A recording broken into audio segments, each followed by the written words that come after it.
न मुक्तिकारिकां धत्ते निशंको युक्त मानसः पश्यन् शृण्वन् स्पर्शन जिघ्रन् अश्ननास्ते यथा सुखम। नमस्कार मित्रों, ये जो श्लोक है ये अष्टावक्र गीता के 18वें अध्याय का 47वां श्लोक है, जिसे हम आज गहराई से समझेंगे। तो आइए सबसे पहले इसके अर्थ को समझते हैं। तो जो श्लोक है वो कहता है, न मुक्ति कारिकाम धत्ते, अर्थात मुक्ति की आकांक्षा नहीं करते, निशंको युक्त मानसः, अर्थात युक्त मन वाला निशंक, पश्यन शृण्वन् स्पर्शन जिघ्रन्, अर्थात देखने सुनने स्पर्श करने सूंघने, अश्ननास्ते यथा सुखम, अर्थात भोजन करने में वैसे ही सुख से रहता है। तो यहाँ पर अष्टावक्र जनक महाराज से कहते हैं कि जो युक्त मन वाला निशंक व्यक्ति होता है वह मुक्ति की आकांक्षा ही नहीं करता, वह देखने सुनने स्पर्श करने सूंघने और भोजन करने में वैसे ही सुख से रहता है। तो यहाँ पर जो है हमको जो बात बताई जा रही है वो ले दे कि ये है कि आकांक्षा करना जो है वह अपने आप में ही जो है बंधनकारी होता है।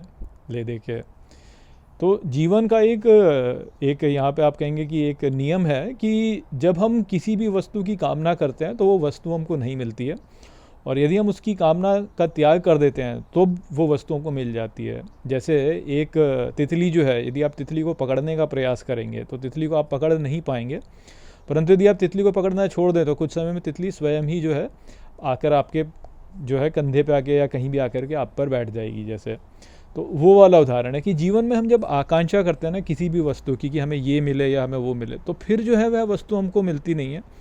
और जो व्यक्ति जो है इनकी आकांक्षा नहीं करता है तो वस्तुएं स्वतः ही जो है उसकी ओर आकर्षित होती जाती हैं और वह जो है उसको प्राप्त वैसे ही हो जाती हैं। तो वो वाली बात हमको समझनी चाहिए, क्योंकि होता क्या है कि जब हम किसी भी वस्तु की आकांक्षा करते हैं तो हम वास्तव में जो है एक आप कहेंगे कि भावनात्मक ऊर्जा को प्रक्षेपित कर रहे होते हैं जगत पर कि ऐसा हो।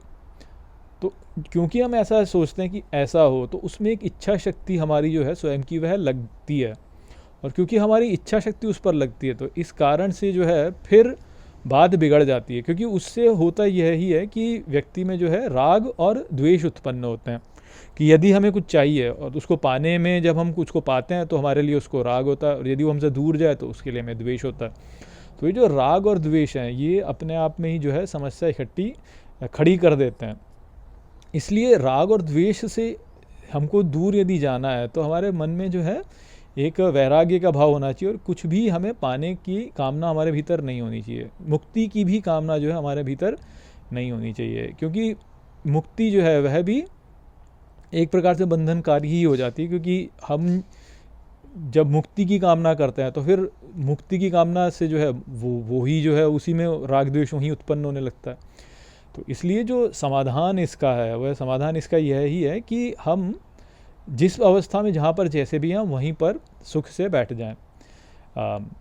बेसिकली जो बात है वो यह ही है कि हमें सुख की कामना ही नहीं करनी चाहिए। यदि हम सुख की कामना करेंगे तो उससे हमारे लिए दुख उत्पन्न होगा ही होगा। इसलिए सुख की कामना मत कीजिए। यदि सुख की कामना करेंगे तो दुख उत्पन्न होगा, पक्का होगा, पक्का होगा, पक्का होगा। तो वो वाली बात है। और दूसरी समस्या ये भी है कि हम कई बार क्या सोचते हैं कि अच्छा हमें भविष्य में कहीं कभी सुख मिलेगा।